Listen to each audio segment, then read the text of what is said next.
Anna was always a dreamer. Ever since she was a little girl, she imagined a different future for herself, a future filled with incredible achievements and discoveries. But life, as it often does with dreamers, placed obstacles in her path that felt far too heavy for someone so young. This is the story of how Anna almost gave up, and how life showed her that sometimes, before the light can shine through, it's the darkness that truly strengthens us. Anna grew up in a house where feelings were rarely discussed. Her mother worked tirelessly all day, and her father kept his emotions bottled up inside. So, from a young age, Anna learned to keep everything locked away in her own chest. At school, she was smart and dedicated, yet she always felt invisible, lost in the crowd. One day, her teacher asked the class what they wanted to be when they grew up. With a spark in her eyes, Anna answered, "I want to be a doctor." A few of her classmates laughed. One of them sneered, "You? Impossible.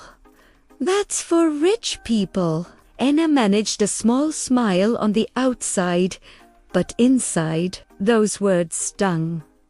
It was a small cut, but it went deep. When Anna turned 16, her mother fell ill. The already quiet house became even more silent. The weight of the world seemed to fall on Anna's shoulders. She took on the household chores, cared for her mother, ran errands, and still tried her best to keep up with her studies. But it was too much. Her grades started to slip. She didn't want to admit it, not even to herself. But she was tired, deeply, utterly exhausted. One night, after a particularly difficult day, she stared at her reflection in the mirror. The girl looking back was someone she barely recognized. A single thought crossed her mind. Maybe I wasn't born for this. Maybe they were right. Maybe I'm just not capable.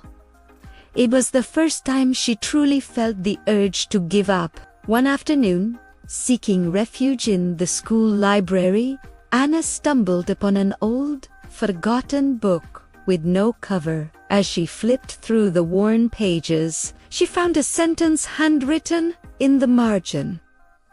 "When you feel like giving up, remember why you started." She closed the book and stared into the distance, the words echoing in her mind. "Why did I start?" she whispered to herself. And then a memory surfaced, her mother's voice from a long, long time ago when she was just a little girl. "Anna, you were born to care. There's something special inside you." That memory, that simple sentence, reignited something within her. It wasn't confidence, not yet, but it was a flicker of hope.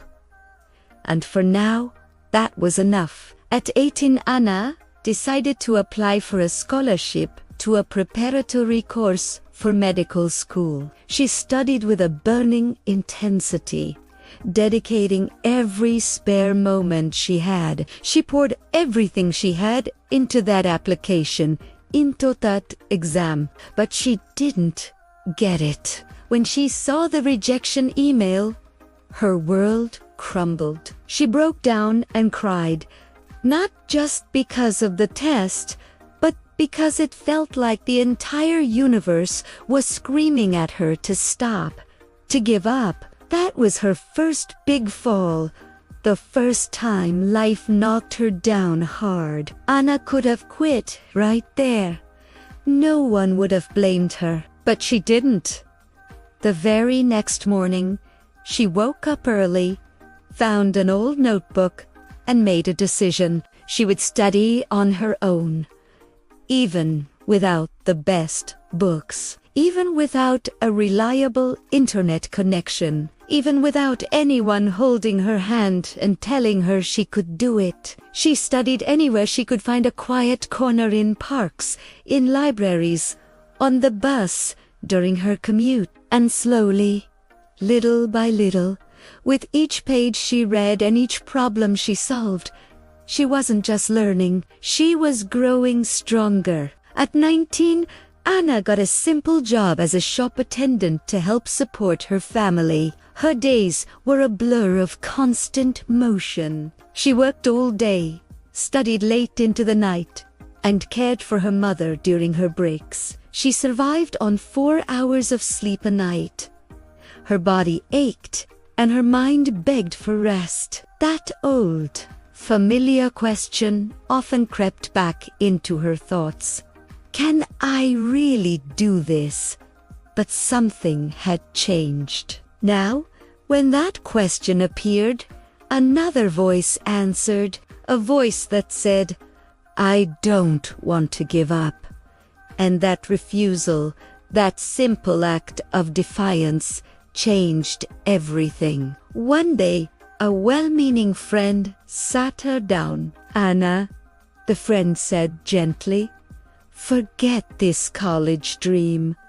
It's okay. Just accept that it's not for you. For the first time, Anna looked someone in the eye and said, with a quiet firmness, no.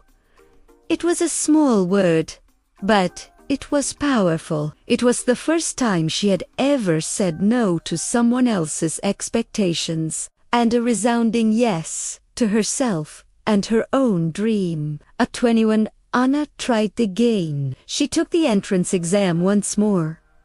This time, she came incredibly close to passing, but she didn't make it. The result felt like a physical blow. She felt defeated, incapable, small. The temptation to give up was overwhelming. She thought about it all night, but then, as the sun rose, she looked at her reflection and spoke to the tired girl in the mirror. I won't stop until I get there. That one sentence became her mantra, her shield, her fuel for the years to come. Finally, at 22, Anna tried one more time. This time, she went into the exam with no grand illusions, no desperate expectations, just pure, focused dedication. And this time, she passed. When she saw the acceptance letter online, her legs gave out. She fell to the floor and just cried. But for the first time in years, it wasn't a cry of pain or frustration. It was a cry of relief, of victory, of freedom. She scrambled to her feet and ran to her mother's room, waving the letter. Mom, I did it. I did. Her mother, her eyes filled with tears, pulled her into a hug and whispered, I always knew you would. Years later, Anna didn't just finish college. She became the brilliant, compassionate doctor she always dreamed of being. One day, she was invited to give a speech to a group of students, young people with dreams of their own. She stood before them and said, Life doesn't take anything away from you without a reason. It prepares you, the falls, the rejections, the heartbreaks. They are not the end of your story. They are the beginning of your strength. She looked out at their hopeful faces and finished with this. If you have a dream, it doesn't matter how many doors close in your face. What matters is how many times you choose to keep walking, to keep knocking, to keep believing. The only thing that truly matters is that you choose to continue. Maybe you, who are listening to this right now, are going through something similar. Maybe you're tired. Maybe you feel like you're out of strength. Maybe the world, or the people around you, have told you that you're not capable, that your dream is impossible. But I want you to remember Anna's story and remember this. You don't need to win today. You don't need to conquer the whole mountain in one go. You just need to keep going. Just one more step. Life doesn't test the weak to break them. It tests the strong to shape them into who they are meant to be. And just like Anna found her way, you will find yours too. Don't give up. Don't stop. Don't ever surrender. Your future is still out there, and it's calling your name. If this story touched you, please share it with someone you know who might need a little hope today. And leave a comment below telling us which part of Anna's journey inspired you the most. Your words could be the spark that someone else needs to keep going. Thank you for watching.